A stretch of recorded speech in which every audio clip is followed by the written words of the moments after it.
This land belongs to your sister now. My father's voice boomed across the fields as he climbed into his tractor. She actually knows what to do with it. My name is Olivia Parker, and I watched in stunned silence as my father began destroying the organic crops I'd spent 2 years cultivating. Tomorrow was supposed to be my farm's grand opening, the culmination of everything I'd worked for since graduating from agricultural college. The morning had started normally enough. I was up before dawn, checking on my prized heirloom tomatoes and the rare varieties of vegetables I'd carefully nurtured using traditional farming methods passed down by my grandmother. The soil here was special. Everyone in the valley knew that. Grandma used to say it had its own wisdom, its own way of choosing its caretaker. Then my parents showed up with my younger sister Amanda in tow. I should have known something was wrong when I saw Amanda wearing her designer boots to walk through farmland. "We need to discuss the farm's future," Mom had said, her voice carrying that fake sweetness I'd grown to dread.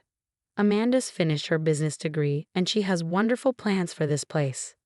I stood my ground, dirt still fresh under my fingernails from morning harvesting. "This is my farm. Grandma left it to me." Only because she didn't know Amanda would study agricultural business. Dad shot back. "Your sister has real plans. Corporate contracts, modern farming methods, not this organic nonsense you're wasting time on." Amanda smirked, tapping something on her tablet. "I've already got buyers lined up. Major supermarket chains. They want volume, not these weird heritage vegetables you're growing. We'll need to clear everything and start fresh." "No," I said firmly, thinking of my grandmother's lessons about respecting the land. "This farm stays organic. It's what the soil needs." That's when Dad lost it. "Soil needs? Listen to yourself. Your sister has an actual business degree. She knows how to make this land profitable." He stormed off toward his tractor, parked at the edge of my property. I hadn't even noticed he brought it. Now I stood watching as he plowed under my carefully tended rows of vegetables. 2 years of work, destroyed in minutes. Mom kept trying to convince me this was for the best, while Amanda rattled off statistics about commercial farming profits. "Just sign the transfer papers," Mom pleaded, waving a document folder. "Your sister knows what she's doing. You can stay on and help if you want." Help? On my own farm. The farm Grandma had specifically left to me because I shared her vision of sustainable agriculture. I remembered her words from the day she showed me the deed. "This land knows its true keeper, Olivia. Trust in that." I watched as Dad made another destructive pass with the tractor, tears stinging my eyes but refusing to fall. The rich, dark soil turned over, exposing its underbelly to the sun. But something caught my eye, a glint of green where the earth had been disturbed. "This is pointless," Amanda declared, checking her perfect manicure. "The papers are drawn up. Dad's on the board of the Agricultural Commission. We can force a transfer if we have to. You're not qualified to run this farm." I knelt down, touching the freshly turned earth. The soil felt warm, alive under my fingers. Somewhere in the distance, thunder rolled, though the sky was clear. "Are you even listening?" Mom demanded. "This is happening whether you like it or not. Your sister has investors waiting." I stood up slowly, dirt crumbling through my fingers. "You can destroy my crops," I said quietly, a strange calm settling over me. "You can threaten me with legal action. But this land, it has its own way of choosing." Dad shut off the tractor, looking triumphant. "Stop with the cryptic nonsense. This isn't one of your grandmother's fairy tales. This is business." I looked at my ruined fields, remembering all the nights I'd spent studying Grandma's farming journals, learning the secrets she'd discovered about this particular plot of land. The special properties of the soil, the unusual growing patterns, the way certain plants thrived here when they wouldn't grow anywhere else in the valley. "You should have waited," I said, still eerily calm. "The soil remembers. Grandma always said that." "Oh, for heaven's sake," Amanda scoffed. "I'll have a proper farming team here by next week. We'll show you what real agriculture looks like." Thunder rolled again, closer now, though the sky remained perfectly clear. I felt the vibration under my feet, subtle but unmistakable. The soil was warm, almost hot, against my bare toes. "You've made your point," I said, turning away from my family. "Now please leave. The land needs to rest."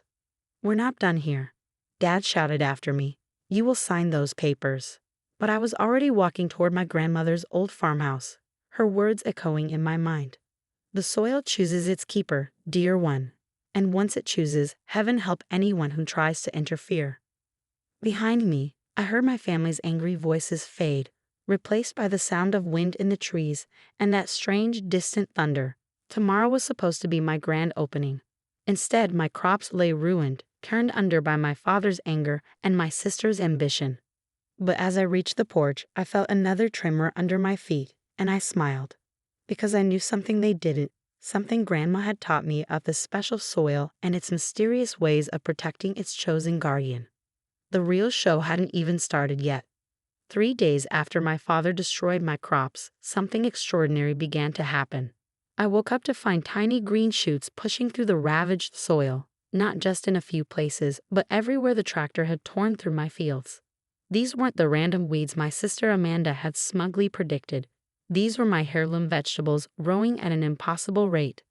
"This is impossible," Amanda declared when she showed up with her agricultural expert a week later. "These plants can't be growing already." The soil was completely turned over. I stood at the edge of my field, watching her expensive boots sink into the rich earth. The expert she'd brought, a man in a crisp suit who'd clearly never worked a day of actual farming in his life, kept consulting his tablet with a bewildered expression. "According to standard growing patterns," he muttered, "these vegetables shouldn't be sprouting for weeks, let alone showing this kind of growth." The tomato plants were already knee-high, their stems thick and healthy. My rare purple carrots were pushing up through the soil, their tops an almost luminescent green. Even my prized heritage corn was returning, stronger than before. "It's this soil," I said simply, kneeling to run my fingers through the dark earth. "It has its own way of doing things." Amanda's face turned red with frustration. "Stop with the mystical farmer act. This is clearly some kind of trick. You must have replanted everything." "With what resources?" I asked calmly. "You've frozen my accounts, remember? Called all my suppliers to cancel my orders? The soil is doing this on its own." The expert wandered deeper into the field, his confusion growing with each step. "These growth patterns are unprecedented," he'd admitted, shooting worried glances at Amanda. "And the soil composition. I've never seen anything like it." I remembered Grandma's warnings about the land's special properties, how it responded to those who respected its natural rhythms and how it rejected those who tried to force their will upon it. The expert's readings were just confirming what she'd always known. 2 weeks later, my fields were flourishing beyond anyone's expectations. The vegetables weren't just growing. They were thriving, producing bigger, more vibrant crops than I'd ever seen. Word spread quickly through the farming community, and soon local media started showing up to document the miracle farm. My parents tried to maintain control of the situation. Dad made calls to his contacts at the Agricultural Commission, demanding investigations into my farming practices. Mom attempted to smooth things over with the media, trying to spin it as a family success story with Amanda as the mastermind. But the soil had other ideas. Every time Amanda tried to implement her modern farming methods, whether it was chemical fertilizers or industrial equipment, the land rejected them. Machinery would mysteriously malfunction. Synthetic fertilizers would wash away in rains that somehow only fell on the exact areas where they'd been applied. "This is ridiculous," Amanda shrieked one morning after her third attempt to bring in a commercial farming team had ended with their equipment stuck in suddenly muddy ground, despite no rain for weeks. "You're sabotaging us." I was harvesting tomatoes that had grown to the size of softballs, their colors so vivid they almost glowed. "I haven't done anything," I replied truthfully. "The land knows what it wants." The local farmers market couldn't get enough of my produce. Restaurants in the city started calling, begging for my vegetables. Even organic certification inspectors were amazed by the purity and vitality of my crops. My sister's corporate contracts began falling through as news spread about the farm's unusual properties. No major chain wanted to be associated with what they couldn't explain or control. Amanda's carefully crafted business plan was crumbling, just like the expensive machinery she kept trying to bring onto the property. One evening, as I sat on the porch watching the sunset paint my thriving fields in gold, Dad's truck came rumbling up the drive. He got out looking older than I'd ever seen him, his face lined with worry and defeat. "The Agricultural Commission wants to study your farming methods," he said without preamble. "They're calling it a breakthrough in organic agriculture. Amanda's investors have all pulled out." I nodded, waiting for him to continue. "Your grandmother," he hesitated, looking out over the flourishing crops. She tried to tell me about this land years ago, about why she left it specifically to you. I didn't listen. Thunder rolled in the distance, though the sky was clear, just like that day when he destroyed my crops. The soil hummed with energy beneath our feet, a gentle reminder of its power. The land chooses its keeper, I said softly, repeating Grandma's words.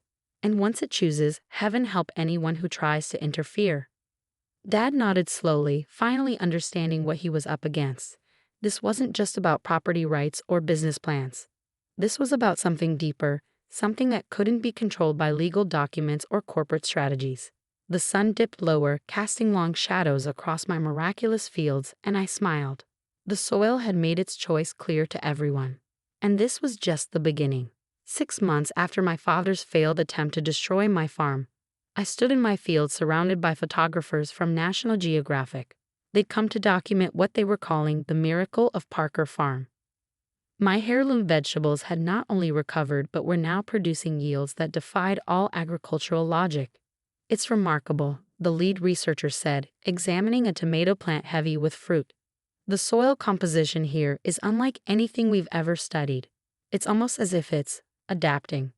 I caught sight of Amanda watching from the edge of the property, her designer clothes replaced by a simple sundress. The past months had changed her too. After her business plans collapsed, she'd been forced to reevaluate everything she thought she knew about success. Miss Parker, one of the photographers called out, "Could you explain your farming methods? How do you achieve these results?" Before I could answer, Amanda stepped forward. "She listens to the land," my sister said quietly, something I should have done from the beginning. The transformation in my family had been gradual but profound. It started with Mom, who came by one morning with Grandma's old recipe box, filled with handwritten notes about the farm's special properties. "I found this in the attic," she'd said, her voice thick with emotion. "Your grandmother tried to explain about this place, about why it had to be you. We were too focused on modern progress to understand." The recipe box contained more than just farming advice. Between the pages, Grandma had tucked away newspaper clippings dating back decades, documenting similar miraculous growth patterns on the land, but only under the care of certain family members who followed her traditional methods. Dad took longer to come around. His pride had taken a heavy hit when the Agricultural Commission not only dismissed his complaints but also started using my farm as a case study in sustainable agriculture. But one evening, I found him sitting quietly in Grandma's old rocking chair on the porch. "Your plants," he said, gesturing to the thriving fields, "they're the same varieties your grandmother used to grow, aren't they?" I nodded, settling into the chair beside him. "She used to tell me the soil here was special," he continued, his voice rough with emotion. "Said it had been in her family for generations, that it knew who belonged here. I thought it was just stories." The sun was setting, casting long shadows across the abundant fields. In the fading light, the vegetables seemed to glow with an inner vitality that no commercial farm could match. "I was wrong, Olivia," Dad finally admitted. "About everything." The success of Parker Farm spread far beyond our valley. Organic farming associations sought my advice, universities requested research access, and sustainable agriculture programs sent their students to learn. But the soil's mysterious properties remained consistent. It only performed its miracles for those who respected its natural rhythms. Amanda's transformation was perhaps the most surprising. After her investors abandoned her, she spent weeks sitting at the edge of the fields, watching me work. At first, I thought she was plotting something new, but then I noticed her taking notes, asking questions about Grandma's methods. "I don't expect to take over anymore," she said one day, helping me harvest a row of impossibly perfect carrots. "But maybe you could teach me, the way Grandma taught you." The soil seemed to hum with approval as I showed her how to feel for the right planting depth, how to listen to what the earth needed. Her business degree wasn't wasted. She eventually helped me develop a sustainable model for distributing our produce while maintaining the farm's traditional methods. Today, as the National Geographic team wrapped up their photo shoot, I watched my family gathering on the porch. Mom was arranging fresh vegetables for dinner. Dad was explaining Grandma's crop rotation system to one of the researchers, and Amanda was carefully tending to new seedlings in the greenhouse. "Your grandmother would be proud," a voice said behind me. It was Mrs. Henderson, our elderly neighbor who'd known Grandma all her life. She always said this land had a way of teaching people what really matters. I looked out over my flourishing fields, remembering that terrible day when Dad had tried to destroy everything. The soil had done more than just restore my crops, it had restored my family. Later that evening, as we sat down to a dinner made entirely from the farm's produce, I noticed something had changed in our family dynamic. The competitive tension that had always existed between Amanda and me had transformed into mutual respect. Mom's controlling nature had softened into genuine interest in our traditional farming methods. Dad's obsession with modern progress had given way to a deep appreciation for the old ways. To the land, Amanda proposed, raising her glass, and to the sister who knew how to listen to it. As we toasted, I felt the familiar warm hum of the soil beneath our feet, like a heartbeat synchronizing our family in a way no business plan or legal document ever could. Grandma had been right all along. The land knew its keeper. And in choosing me, it had healed more than just the earth.